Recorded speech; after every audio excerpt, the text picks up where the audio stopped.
How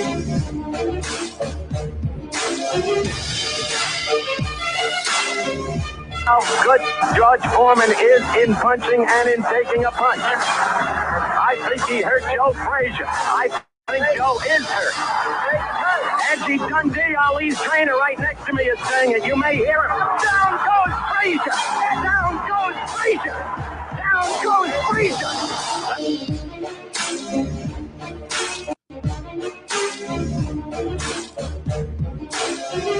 Welcome to Rope-A-Dope, the #1 boxing podcast for amateurs and pros alike. I'm your host, Lamar Wright. I'm a professional boxing coach with 15 years training and coaching in the sport of boxing. I've taken numbers and numbers of athletes to the pros, including Sonny Fredrickson, Tyler McQuarrie, DeAndre Ware, all with respective amateur and professional records, won 5 regional titles combined. Listen, get your boxing info from the coach, from the coach's eye, Lamar Wright. Stay tuned for today's show. Gotta do it one more time, baby.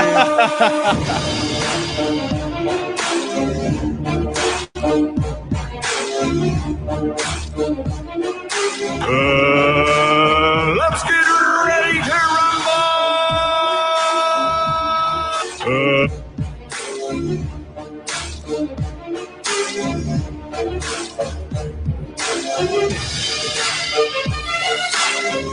How good George Foreman is in punching and in taking a punch. I think he hurt Joe Frazier. I think Joe is hurt. Angie Dundee, Ali's trainer, right next to me is saying it. You may hear him. Down goes Frazier. Down goes Frazier. Down goes Frazier.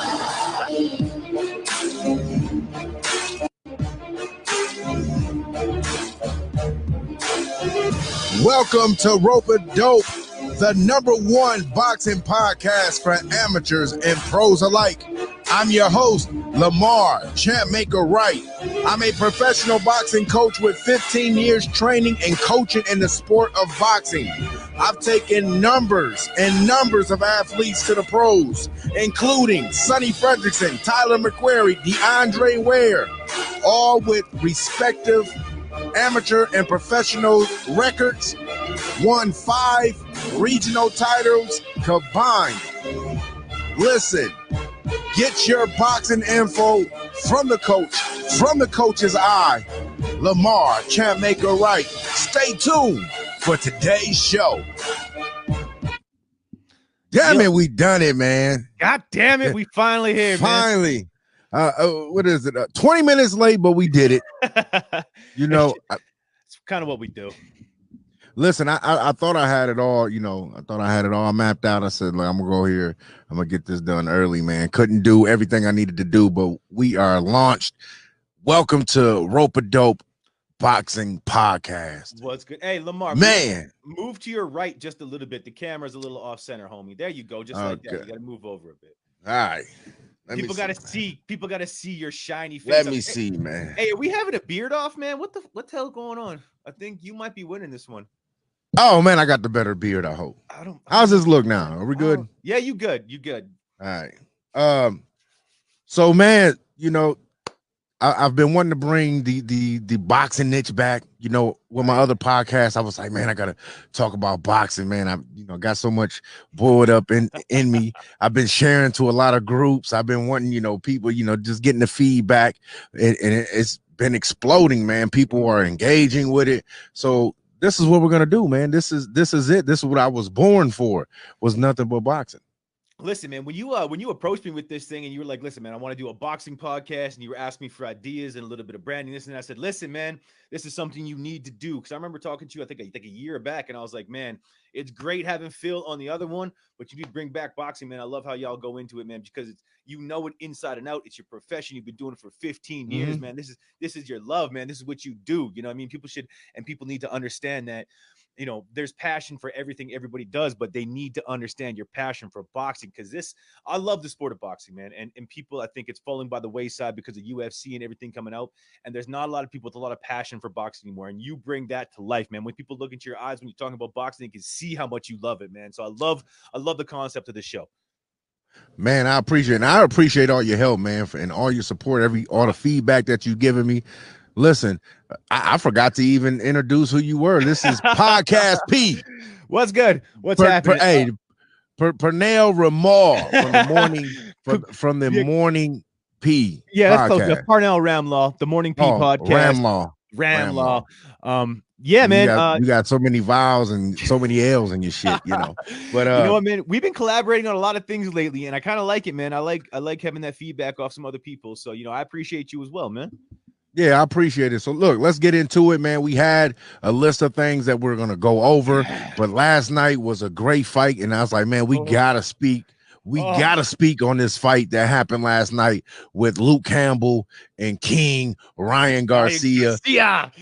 Listen, before this fight, man, I was not a big fan of Ryan Garcia because I was like, he had all like the tangibles, the amateur background, the skills, but I was like, look, they're just hyping him up because he got 3, 4, 5 million followers on Instagram. This is what they could build him up to bring other people into the sport that don't normally watch boxing.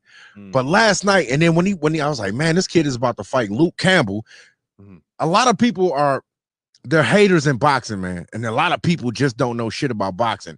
If you look at Luke Campbell, he came into the ring with a record of 20 wins, 3 losses, and he was a 2012 Olympic gold medalist. So he's seen every style there was. He was the best in amateur boxing in 2012 to take that gold medal home.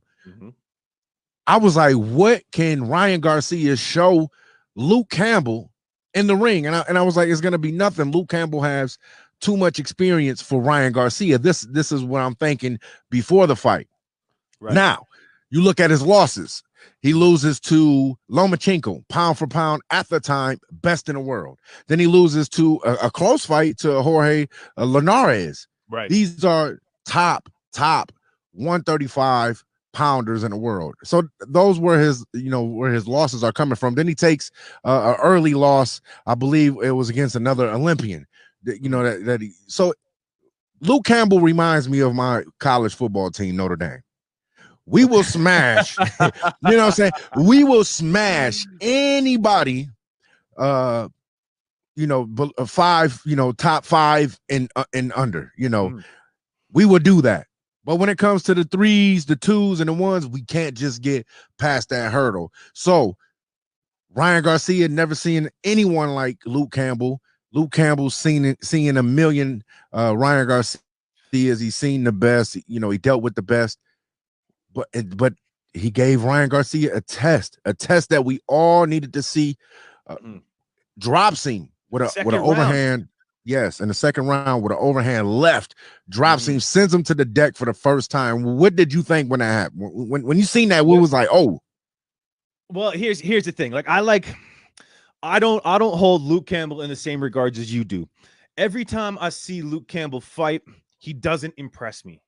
And I know that's strange to say, but he's fought some competitors, but the competitors he's fought weren't at the prime of their career.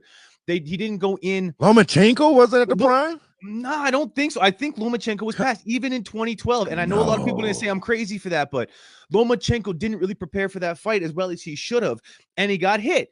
Right. So when I look at Luke Campbell, a lot of people put him up on this pedestal because of the boxing career in the Olympics and then coming through and holding the title. Right. When I look at Ryan Garcia, man, there's things that you see. Some people see things differently. Right. I see Garcia when he hits, that punch is fucking solid, man. Yeah, it hits like a brick. So and he's never really been tested, Garcia. Right. So when he went down, I was like, OK, here's the test. If he can get up and he can make a move and stay out of the way for a couple rounds and then move back in, then it's going to be a good fight. And when he got knocked down, I went, whoa. And I didn't even watch it live. I just watched the replay and I went, whoa. Yeah. What happens now? Whoa, right? And he showed his true character. He showed that he was a beast in the ring. He showed that he can deliver as well as defend, right? And by defend, I mean don't get knocked down and stand up, but you know, he used his chin and he took it well, right? So when he got back up and was ready to go, I mean, I looked at it and went, I don't think Campbell's going to win this fight, man.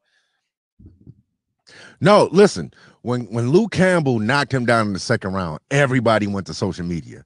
Yeah. Oh, Ryan Garcia is about to get exposed. I was like, whoa, you know, what's going on? What's going to happen? Right. But what Ryan Garcia showed in the toughest fight of his career with Luke Campbell, what he showed is that he could deal with adversity. He can get back up and finish a fight like a champion. And he showed that real dog. He showed everybody, I'm not here for the fans. I'm not here for the followers. I'm not here with a pretty face. I am here to capture a world title. Right. Now, with that being said, he made a believer out of me last night with that type of step up, getting through that adversity, showing that he can fight through all, you know, the first time being knocked down, showing that he can come back and deal with this guy. Mm-hmm. What he also showed was that he has a lot of holes in his game. A lot of people were talking about how flat-footed he was. I actually thought that was a good strategy to fight the in-and-out bouncy Luke Campbell. Mm-hmm. What I didn't like is that he didn't display a lot of head movement. Mm-hmm. So that's why I say, right now, if the fight was made between Devin Haney and Ryan Garcia will beat Devin Haney. Absolutely. Why? Devin Haney, we have yet to see Devin Haney get in there with a top-class guy besides Gamboa, who was a shell of himself. He couldn't stop Gamboa. Every time Gamboa has fought the top guys, he's been stopped. Mm-hmm. I think he beats Devin Haney based on, you know, he's confident. What he's done to Luke Campbell. Garcia knows what he can do when things get tough. Devin Haney doesn't. He hasn't seen. He hasn't seen that. I think Garcia's got a harder chin than we kind of expected, and like you said, he can face adversity. Now we know that he can actually, you know, get up from adversity, right? So, and get when Haney hits, I don't think he can hit Garcia to the point where he gets knocked down, right? I don't not to mention knocked out. And you'll see Garcia, you know, he was going for the head against Campbell, and then he went right to the body. When he hit him with the body, it was over, right? So Garcia has a bunch of different punches that can put people down, not just that left hook to the liver. You know what I mean? He's gonna test you, and I don't think Haney has. And he mixes.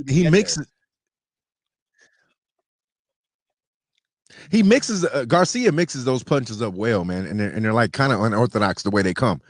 Haney is a great fighter, man. I just want to see Haney in better bouts, better competition. But right now, as it stands, I will pick Garcia over Haney. Is Garcia ready for the Teofimo Lopez, the Tank Davis? Right now, absolutely not. Because if he makes those type of mistakes that he made last night, it is good night, good riddance. You can't make those type of mistakes with those type of guys. They are the elite at that level. So right now, I don't think he's ready for Tank Davis. So Ryan, look, stop calling out Tank. Stop calling out Teofimo. Listen, let me tell you, you got to grow. Teofimo will beat the bricks off of him. Like Garcia is talking way too much game. He's going the Conor McGregor route, you know, of talking crazy. You know what I mean? Or the, you know, the James Toney route of talking crazy, even when he's in the ring. Like, you need to understand, yes, you can be all you can be, and you post this shit on social media about how great you are, and you can be anything you want, and that's true. But let's keep the talking to a minimum, man, until you actually test it. How about that? Because I think Teofimo will destroy him as of right now. I do with Tank, and I think Tank will go through him too. Tank is the one you really have to worry about, man. Because over Teofimo, you think? Animal. Listen, with Ryan Garcia, absolutely. Because I think he would just, you know, Teofimo might get tactical with him. Mm-hmm. Tank is not. Tank is going to be the Tank. He's going to be the Sherman Tank. Yeah. He's coming down the battlefield. He's coming through your front door, and he's going to tell you to stop him. Mm-hmm. And I just don't see Ryan Garcia yet being able to deal with those type of Teofimo or Tank. So he has to, you know, go back to the gym, make those adjustments, and maybe in a few years he may be able to get on those guys. But congratulations to him, man. He had a great showing, a great team, and the team that he's with, brings us, to what we're about to talk about next, Mm. which is Canelo. He's with Canelo. Canelo has taken him Mm. under his wing. He's provided his team. So that's why I think that, Ryan Garcia will get better, because he's training with the best of the world. He's training with the pound for pound best fighter in the world. He right is now, training period, with point blank. That's it. Period. Yeah. He's training with Canelo Alvarez, the king. Saul himself. Listen. The king of boxing. Ryan Garcia is the prince, and he's training with Canelo Alvarez, the king of boxing. I got a buddy, Joe Del Guy. I hope you're watching. After the Canelo fight, he hit me up and said, "Man, can I speak to the president of the Canelo Alvarez fan club?" And I was like, "What?" No, he called me, man. And so we got to talk to people saying he's not the king. He's, why does he deserve that title? The king of boxing. Canelo?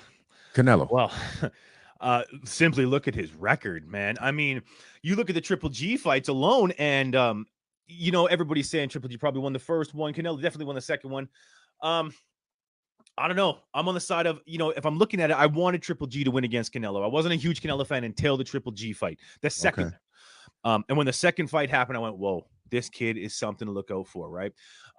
He went into it, and it was beautiful. The guy, not only is he technically skilled, but he's got that Mexican boxing way, right? The always moving forward. He never takes a step back. He's always coming to you. He's always throwing punches, and he's going to take 3 to deliver 1, right? But that one he delivers is going to be 4 times harder than the 3 you just hit him with, right? And he can take those punches. He's got a chin, man. His chin is like seriously diamond. I don't know how this guy has taken some of the hits he's taken, but could it be the Mexican meat though? I was about to say, is it the thick skull? Like, I'm Caribbean and I got a thick skull, and I'm thinking a Mexican will probably be the same way. So it's just, they just go forward. There's no retreat with these guys, and I love it. Yeah, I mean, you look at Canelo Alvarez, man. So he brings so much to the sport of boxing. So dynamic.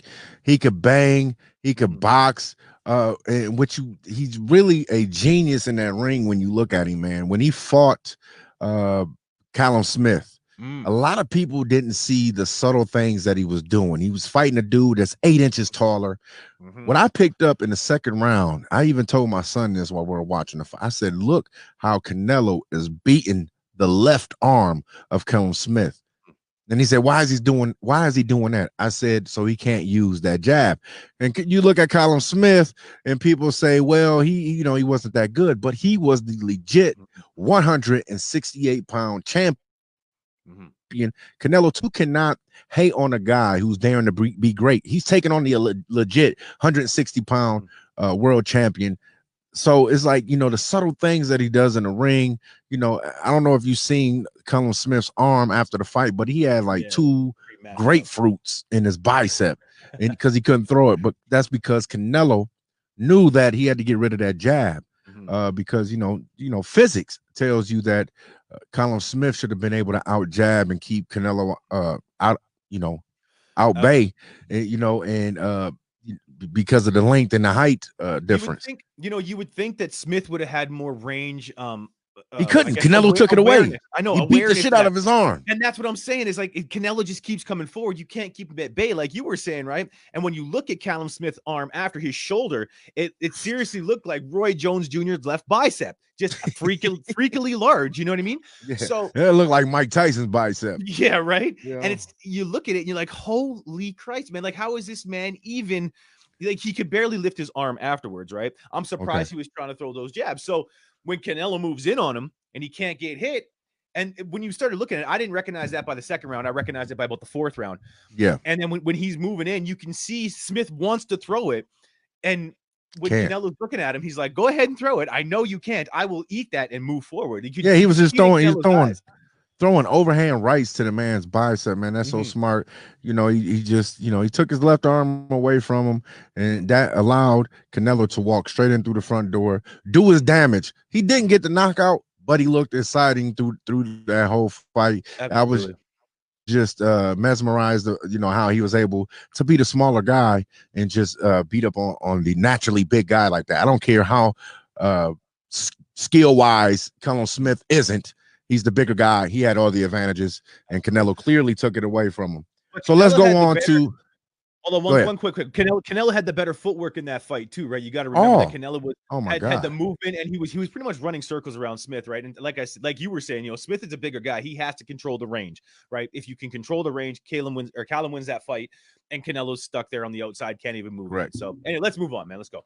Let's move on. So, if you recently seen in the boxing news, Canelo has officially vacated his 160-pound titles, which he's telling the world, look, I'm a 168-pound fighter. That's where I'm going. I vacated the titles, and the one person who has to be upset at that is Triple G. Everybody wants a third fight. I don't want a third fight. Canelo beat him twice. Do you think Golovkin can move up? Now, look, Golovkin is, to me, he's done, man. He's like 40 years old. He can't deal with Canelo. Canelo has the blueprint to Triple G. Golovkin really doesn't even deserve a third fight based on the fights, how he's looked based on the fights after the Canelo fights. He really looked subpar.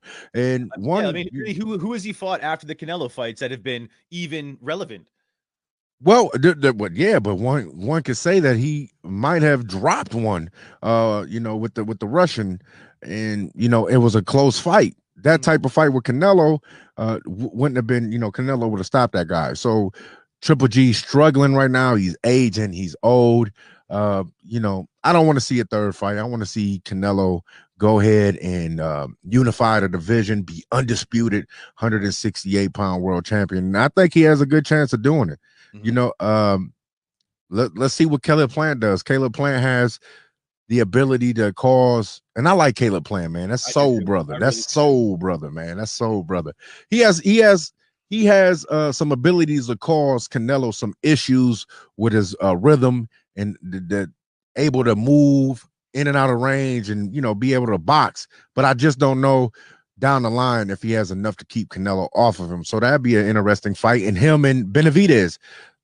Benavidez is another dog. So that's another interesting fight as well.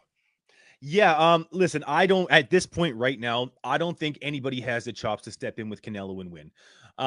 I think Canelo, it's been said he's the best pound for pound boxer, and I full-heartedly agree. I've said it on the show.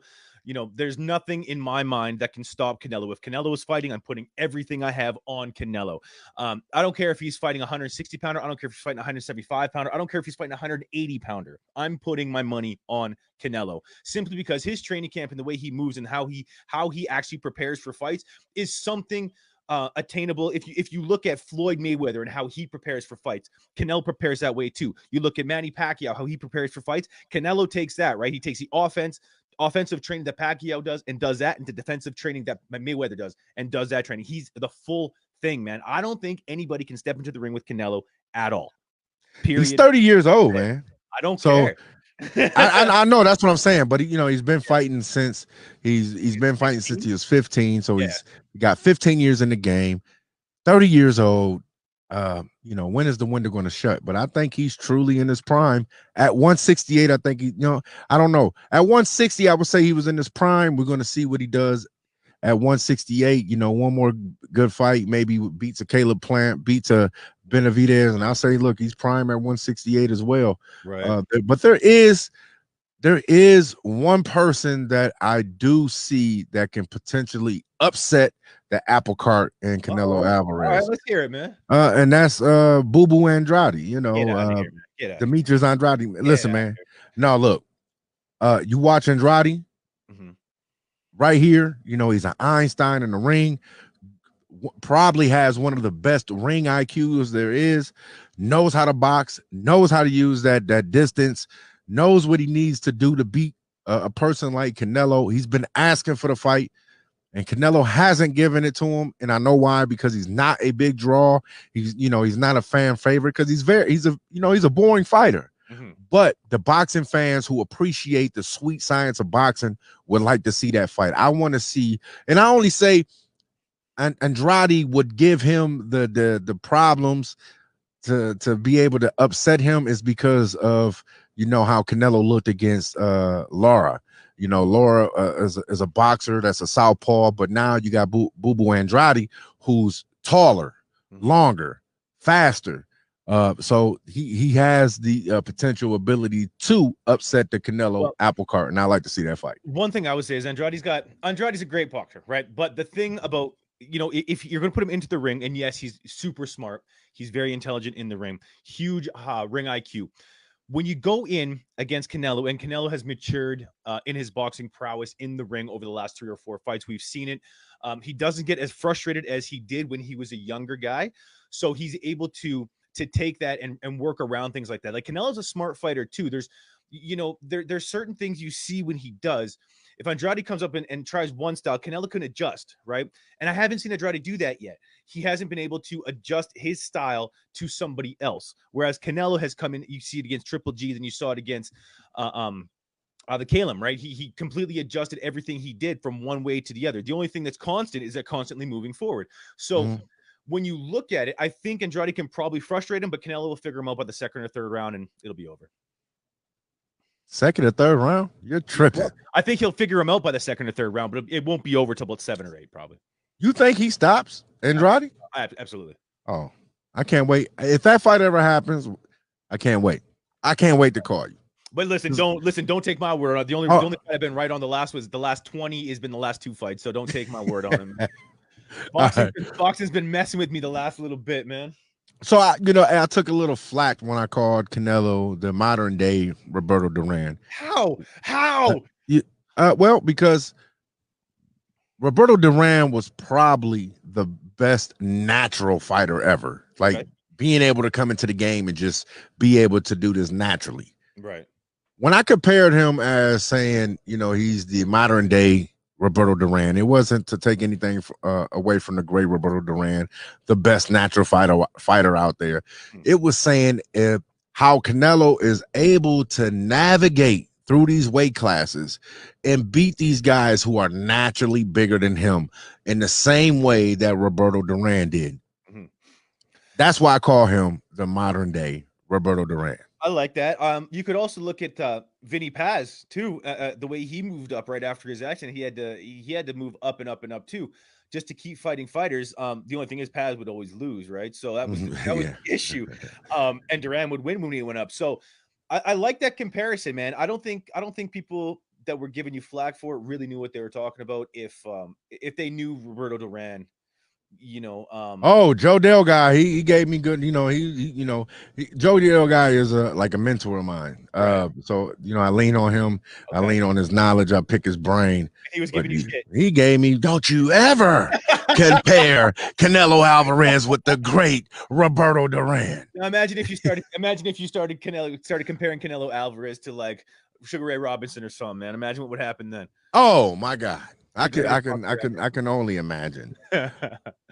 So we're moving into this. We're moving into 2021. We're talking about Canelo. What makes Canelo the cash cow? Spence. This is what makes Canelo the cash cow. Oh shit. Canelo is the new Mayweather. He could pick and choose who he wants to fight. He doesn't need a title. He could demand how much money he wants. He's his own promoter now. He's his own manager now. He's his own network now. He's not ducking people like Mayweather. He's not ducking. Well, I could have said Mayweather. I don't know who Mayweather ducked. I can't talk bad about Mayweather. He's beaten more world champions than any other. 7 years, Mega. Look, you can't say that. You can't say, well, you know what? He waited until that's what happens when you're king. You fight when I say you fight when I say I fight you. You don't demand me. And look how he waited for that fight and how much more money he made. Right. He didn't lose, any monetarily in that fight at all. He lost the respect though. I don't think so, because I could see if he's ducking him for 7 years because he's because Pacquiao is the older fighter and he's trying to get Pacquiao old. But in this case, Floyd is older than Pacquiao. Right, but you got to remember that Pacquiao's been hit a lot more times than Floyd was. Floyd was hit twice. Twice that really mattered. Well, yeah, well, come on. But if you compare the records, did Pacquiao really deserve a fight with Mayweather? He didn't deserve the fight. But again, Pacquiao's a huge draw, so you want to put those two together, right? The two biggest draws to make some money, right? Anyway, let's keep going forward with. Okay. So Canelo's able to do what Mayweather has done, and since Mayweather's retired, he kind of pass the torch to Canelo. So you got Spence, who's 147, is willing to jump up 2 weight classes. Mm-hmm. 2 weight classes to fight him for a payday, because that's all it would be. Right. And are these signs that Spence is ready to cash out and maybe retire? Like, what is going on? Listen, man, Errol Spence is a character, right? I think he realizes he's kind of doing the talking game right now. You know, he's he came back from his accident. Now, what's he gonna do, right? What's gonna happen with the man? Is he gonna be able to perform in the ring as well as he was before? Everybody's saying that he's, you know, he came back and he's stronger now, and you know, we can see it, but we haven't seen it. You know what I mean? Like, right. We haven't seen him go up against somebody with the chops, right? So to have him say that, I think he wants to one big fight, 100 million. Cash out, do whatever you do, go into the announcing side, right? Or the commentator side, or whatever you got to do, and work it that way. And I think he'd be a really, really good commentator. I'm not sure he's ready to give up the sport yet, though. What are your thoughts? I don't understand his thought process. He has a lot of unfinished business at 147. He has Terrence Crawford, you know, to unify, to be undisputed. But he'd rather jump up 2 weight classes to fight Canelo, which makes no sense. No, other than, you know, it's a payday. Yeah. And I don't think Errol Spence is at 147. It's a toss up between him and you know, Bud Crawford, but because of who's you know, Earl beat, I gotta say at 147, Errol Spence is the king at 147. Yeah, that is the man. I think I'm gonna listen. Dominic Brown, one of the comments on there, you know, I do agree with you. I think 147 is boring too, and I think Spence has to move up simply because there is no money at 147, right? He wants to get paid. He realized, he got into an accident. He said, "Listen, I realize my life is short. I want to get paid. I want to move up. I want to make a name for myself, right? I can only talk so much shit. So if I talk so much shit and I don't deliver, then that's on me. But if I talk so much shit and don't deliver and be able to go into commentating, okay, I might be all right." You know what I mean? He's using his chops just like Mayweather is. He wants to become that draw like Canelo is, you know, and he's doing it in a way that I don't agree with, but a lot of the fans like, right? They like the jaw jabbing, like the back and forth, they like all that shit. But I don't think he's performed in the ring enough to even consider taking on Canelo. Well, he's the king at 147. So the king wants to go to 168, get a payday. You know, I don't know. I guess you do it then, Errol Spence. He's the king. I don't see nobody at 147 beating him. I don't see anybody at 147 beating him either. I just don't think he should move up 2 weight classes. He shouldn't. But that's what I'm saying. Is that signs of, Tim Bradley even said it, is that signs of him wanting to cash out and go ahead and, you know, retire? I mean, know, maybe we can only know when it happens, right? Like, because he comes out and says it. Yeah, but we really don't know what that accident really has done to him.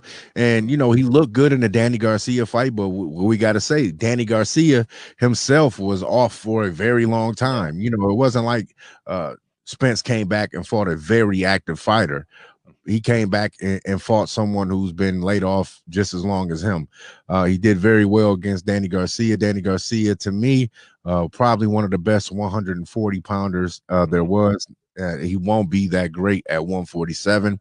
He probably needs to look going back down to 147 140 to be dominant again. But with Spence looking up there at, you know, 2 weight classes above him, and he has one unfinished business at 147 is beyond me. Maybe Tim Bradley has better insight of saying, hey, he's looking to retire. 20 pounds is 20 pounds. I don't care who you are, man. 20 pounds is a lot of weight and a lot of power behind those punches that you're not prepared for if you're used to fighting at 147, man. You almost have to box with a weight class above that just to figure out how big the punches are going to come at you, man. I don't think he's ready for it. If he does move up, I do believe it's for a cash out. Hopefully not, because I do like his style in the ring. I want to see him box more. But if it happens, it happens. You know, he's had a good career, kind of. And I'd like to see what he does for his future prospects, man. There you go. So moving on, man. How sick is it that people are complaining and crying about Andre Ward being inducted into the Hall of Fame first ballot? And I don't care what anybody says, man. That man deserves it 100%. Yes, he retired early. Yes, he's he's fought who he needed to fight. He's proved his worth in the ring and outside the ring. He's a member of the community doing amazing things within the boxing community itself. Yes, he deserves to be their first ballot all the time. Give it to him. To me, I was like, when I seen people just crying, he doesn't deserve first ballot. How does he get in there before this person? Look at what he's done. 32-0, 16 knockouts. Yes, he may have retired a little bit early, but I respect him for his retirement because he says, I'm going to take from the game and not let the game take from me, because my next fight can potentially damper my life or I can lose my life in the ring. He's transitioned over to being one of the best boxing commentators there is. You look at what he's done. The only people that are crying about him being inducted into the Hall of Fame are the people who don't know about the Super Six, the tournament, Super Six tournament. How when he entered this Super Six tournament, he was not a favorite to win. He was actually the least favorite to win this tournament because of how skilled everyone else was, and he came through and dominated that tournament, beat the best of the world at 168. I'm talking about the best of the best was in this tournament, and they were going in, and who prevailed? It was Andre Ward. Yeah. Listen, man, like I said, there's only one thing to say about Ward, is that he is a beast inside and outside the ring. Like I said, he's proven his worth in both. I think he's the kind of athlete you look at and go, okay, why did he retire early? But then when he explains it, you say, you know what? I wish a lot more people would think like this, because, you're looking at older guys right now that are retired. They can't speak. They have no retirement savings. They're broke. Their brain is messed up. That CTE kicks in, and he didn't want to go out like that, and I fully agree with him. There's nothing bad you can say about the man that for wanting to protect his health and his family's future, right? He did it for his family, he did it for himself, and I think he did it for the sport of boxing because he wants to see the younger guys coming up make those decisions, and he had to be a leader, and to be a leader, you have to make the tough decisions. I agree with it 100%, and like I said, he should have been a first ballot inductee. Look, great guy. And when you talk about him being a leader to his fellow younger boxers, and that's exactly what he is. I remember we were all in Vegas together, and then I had my fighters, Sonny and Tyler. Sonny and Tyler both had fought on the undercards. One with when he fought Paul Smith, and both of them fought on the Kovalev Ward undercard. And I remember, we're all hanging with Andre Ward, and he's all about that younger generation. He's all about letting them learn from his mistakes. Look, man, you got to do this to do that, do this to do that. To get here, you have to do this. And I was just remembering, like, man, this is such a great dude. And I remember him telling them one thing specifically. He said, when you start making money, you can't take everybody with you. And they're like, what? He said, you can't take everybody with you. Everybody's going to be riding with you, but you can't take everybody with you. You can't go buy that big house, go back where you grew up at and bring everybody to your house, man, because those same people will get jealous. They'll try to rob you. They'll take from you. And the way he put it, I was like, man, that was the best advice that he could have gave these young dudes. You can't take everybody with you. You can help people around you, but everybody is not meant to go. So, yeah, man, getting back to why he needs to be, why he deserves to be first ballot into the Hall of Fame. And I'm actually going when he gets inducted this summer. I'll be in New York to see it. He beat Mikkel Kessler at the time, 42-1, world champion. Alan Green, 29-1. Saki Obika, Arthur Abraham, who was the boogeyman at 168 because he was like a Triple G type dude, that's able to punch. Carl Froch, and then beats Chad Dawson. The biggest fight of his life. The biggest fight of his life. He stops Chad Dawson. Then he comes back and he fights the boogeyman at light heavyweight, moves up to light heavyweight, beats the boogeyman twice. I don't care what anyone says. The first one he got a gift. No, you know, always talking. The first one he got a gift. No, the judges said he won, and it was unanimous through all three. It wasn't like a split decision or a majority decision. It was unanimous. Right. If you go back and watch the fight, he got caught early, got caught, got dropped, and he started boxing smart, being more efficient. It was pop shotting Kovalev. He beat Kovalev the first fight, and he showed it in the second. He said, "Well, I didn't beat him the first fight. I'm gonna show you all. I'm gonna show you in a second. I'm gonna rematch the boogeyman, and I'm gonna stop him, and I'm gonna show you I'm the best light heavyweight to do it." Yeah, and he did it all without talking huge game outside the ring and talking all that shit. He just walked in and just handled business, right? He showed a lot of people in that fight exactly what he was made of and exactly who he was as a champ, right? He knew that he was the man. He walked into that fight and showed everybody else who he was. So I really do enjoy him, man. And you know what, man? You're Canadian. Don't You're Canadian. Why? What does that matter right now? Well, because I'm gonna tell you something. There's one person who put a little damper on Ward's legacy. Oh, okay. And that's your fellow Canadian, Haitian Canadian, Stevenson. He was running scared. The WBC was protecting him. Al Heyman was protecting him. Stevenson had this title for 7 years and fought a nobody every time. Andre Ward definitely wanted that fight. Nobody ever mandated that fight. Nobody ever said, Adonis, you have to fight Andre Ward. They never made that. They protected him. And they protected him so long that he ended up getting very injured in the fight. Thank God that he recovered and is back to somewhat of his old self. But just think if they didn't protect him and made that fight a lot sooner, they both probably could have walked away in retirement. Yeah, you know what? I don't think Stevenson actually was ducking.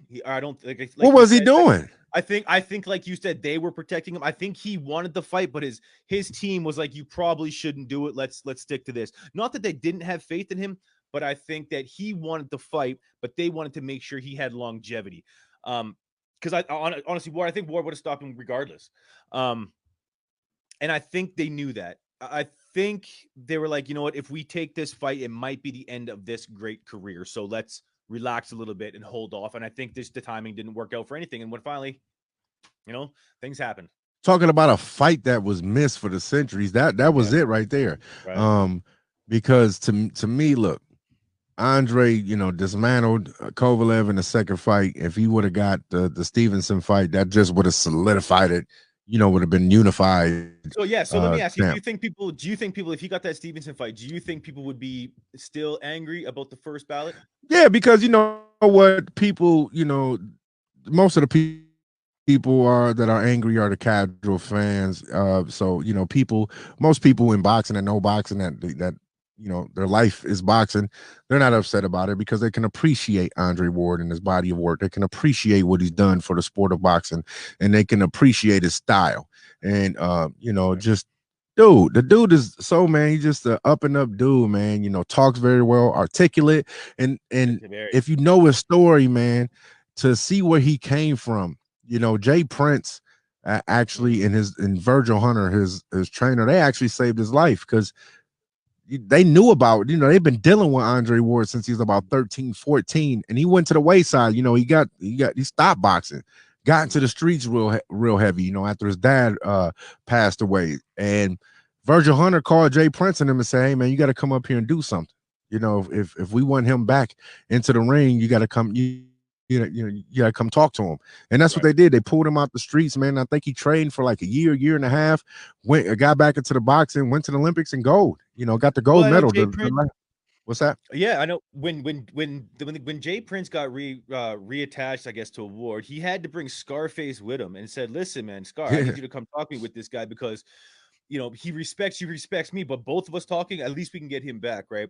And I think that was kind of the biggest turning point for Ward is when he went, "Yeah, you know what? I got something. Maybe I should try this." Right. So when he first made that mindset switch, there was nothing going to stop him, man.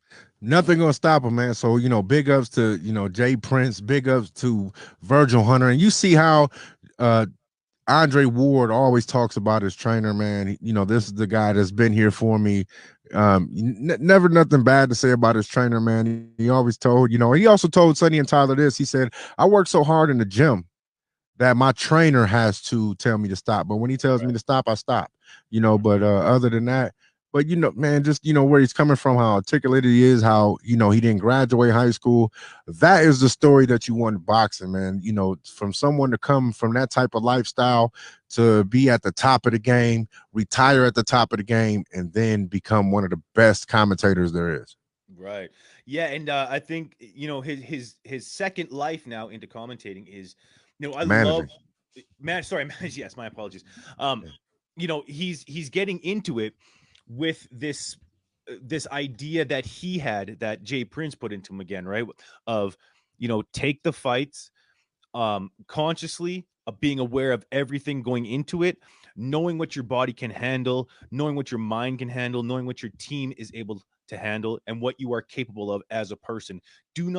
Don't go into fights that you aren't prepared for. Don't go into things that you can't handle, and by that I mean, you know, don't get out of your league, right? Don't get in too deep with anything. Know what you're getting into and know when to step back, right? And I think that's one of the greatest things that he could ever teach any of these young boxers, know when to step back. Because if you're a boxer, and you know this as well, you know, you just want to fight, man. You just want to get in with anybody and prove your worth to anybody. So to have somebody say, no, you're not ready for this, is like, what the fuck? You don't believe in me now, you know? So to have that person to say, listen, I was you, I can do this too, and you need to listen to me because this is the correct way to go.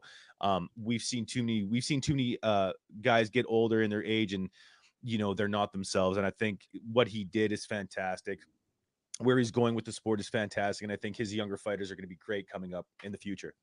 Man, beautifully said. And one thing I want to say to you fighters out there, when you get a team, you get this team in boxing, make sure you surround yourself, for the most part, you should be already surrounding yourself around a team that loves and cares about you. Because at the end of the day, that team, not about the money, not about the money. It can't be motivated. No, they have to truly love you. Yeah, never have I, you know, all my time of coaching have I never been motivated by money. If that was the case, if I was motivated by money being in boxing, I would have quit a long time ago, because I lost more money in boxing and gave more money in boxing than I have ever made. So just make sure your team loves you. Make sure you're with the right team. And always listen to your team, because your team is there not to protect you from other fighters, but to protect you from you. You're a fighter. You'll go fight King Kong if they asked you to go fight King Kong. You'll go fight him in a heartbeat, because that's what your fighter mentality says, that you could beat anybody. Listen to your team. Let them do what they need to do. You just worry about being the boxer and worrying about being in the best physical shape, being as sharp as you can get. Don't worry about nothing else. You let your team handle the rest, and I guarantee you will get to the top. So, hold on. Podcast P. Listen, man, hold on. That's a great segue into a little bit of you, man. Let's throw some shine on you for a little bit here, because I know you've been doing a lot of great things within the community, man. Your boxing gym, and, you know, how you coach and how you bring kids up, and you try and take kids off the street to train them and to show them a different life, man. I want people to know that, you know, you're an exemplary person in your community, right? You're an exemplary person in the sport of boxing. You're a person that truly loves the kids that he's training, right? And you try to teach them things other than the street shit, other than boxing. You try to teach them real life things, right? Into, you know, even to like financial management and all that stuff, right? Like you do a bunch of things within your community. And I don't think a lot of people know that. You should shine that a little more on yourself, man, because I don't think people really realize that, how good of a person you are. If you even realize how good of a person you are, you know. I do, you know, and so, you know, when I tell everybody, man, I love boxing. Boxing is the sport that saved my life, you know, with the Police Athletic League. So when I get these guys who come in to me, and I see myself in all of these guys, I see myself because I've been there. So I got to teach them more than boxing. I got to teach them how to be a man. I got to teach them about their finance. I got to teach them about how to pay bills. I got to teach them how to be responsible. If boxing can bring me those type of guys, and I could change their direction, I could change their path just to make them successful in life, That is my only job. To get a world champion, to get regional champions is just icing on the cake. It's a plus. But that's what champ maker really stands for, is making champions in life as well as making champions in the ring. And that's what I'm all about. Absolutely, man. And like I said, you should shine way more light on it than you do. You're too humble for that.